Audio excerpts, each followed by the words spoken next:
here comes the part that a lot of people actually misunderstand, is that when you start doing well, your nervous system will give you a test to see if you're ready for the next level or the next chapter of recovery. And here's what the tests look like.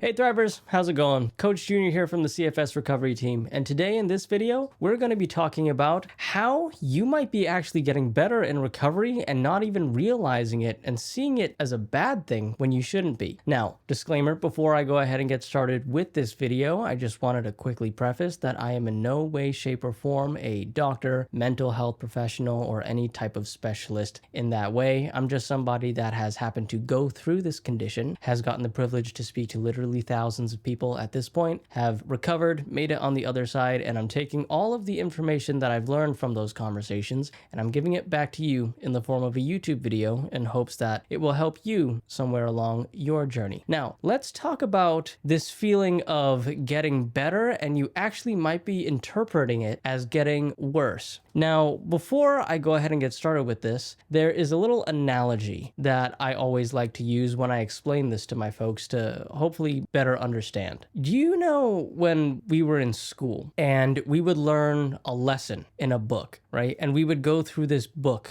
throughout the school year from chapter 1, maybe all the way until chapter 10 at the end of the school year.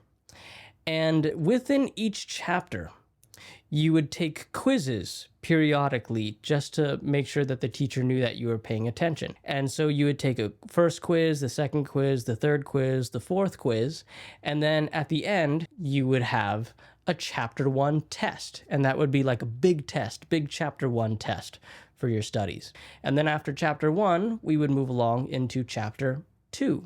And then we would take a quiz, and then we would take a big chapter 2 test. Your nervous system is actually very similar in how it works, where you're going through adjustment periods, which is, if you follow this channel for long enough, the act of you going and expanding activity, living as much life as you possibly can, and then going into a little bit of a flare-up, pulling back and relaxing, and that would be considered a quiz, right? It would be considered your brain quizzing you to see if you're ready for the next level.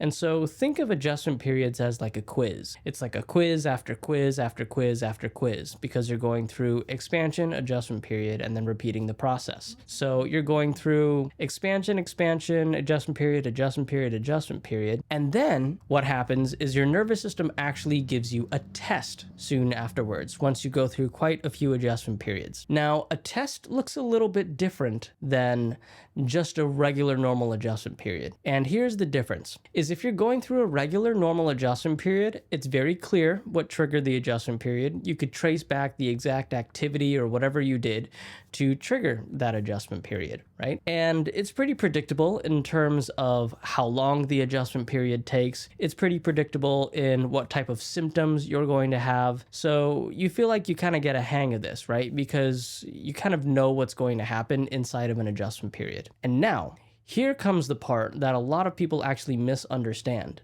is that when you start doing well, your nervous system will give you a test to see if you're ready for the next level or the next chapter of recovery. And here's what the tests look like. Okay?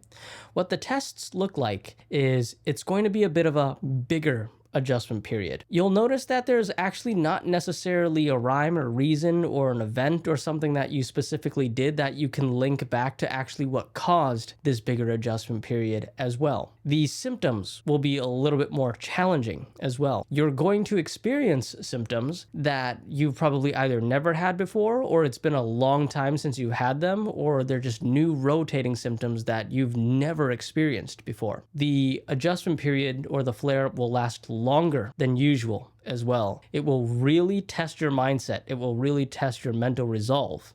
And so these are actually the key indicators for what a test looks like. So I'll give you an example of what it looked like for me at one point in my journey and what a test looked like as well. So at one point in my journey, I was going through an adjustment period cycle where I kind of knew whenever I would go into an adjustment period, I would be out for the count and I would have to rest for about 3 to 4 days. And it came with a lot of fatigue, a lot of sleepiness, some headaches, a little bit of adrenaline rushes here and there. And that's really it. And I just took it easy. I was able to respond well. And that was the end of that. And I went through quite a few adjustment periods that were like that. And all of a sudden, one day, I went into a much bigger adjustment period. I noticed very strange rotating symptoms in the form of I was having panic attacks and I was having dizziness and I felt really off balance and I started getting bloating. And so I couldn't pinpoint, exactly what caused this. This kind of just happened out of the blue and it was very sudden. My symptoms are very strong. They're very different.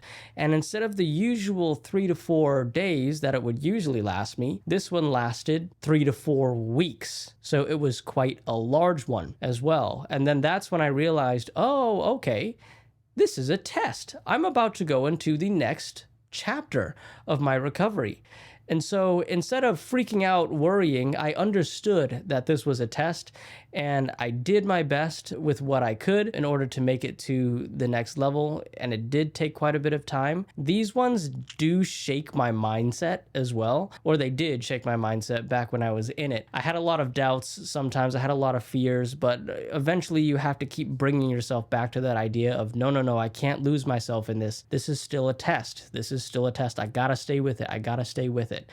And by the end of it, I noticed massive capacity increase afterwards as well. Why I say please don't get this confused with going backwards, as so many people that I've spoken to, they do, is because they'll think that they did something wrong. They'll think that they did something that they're not aware of to trigger this. They think that their capacity has just randomly dropped and they start to lose hope, question themselves, start to freak out and think that recovery is never going to happen for them.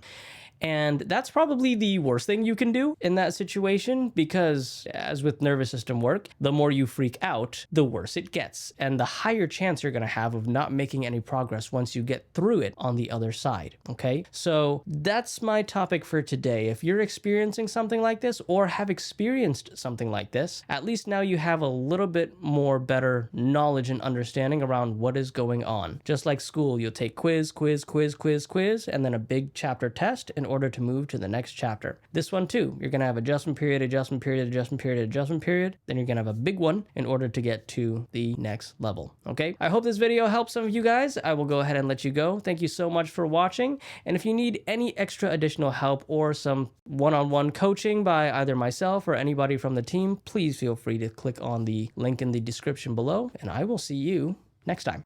I would say that CFS recovery is absolutely the real deal. I actually felt like somebody had an answer, like somebody explained what was going on, and it all clicked.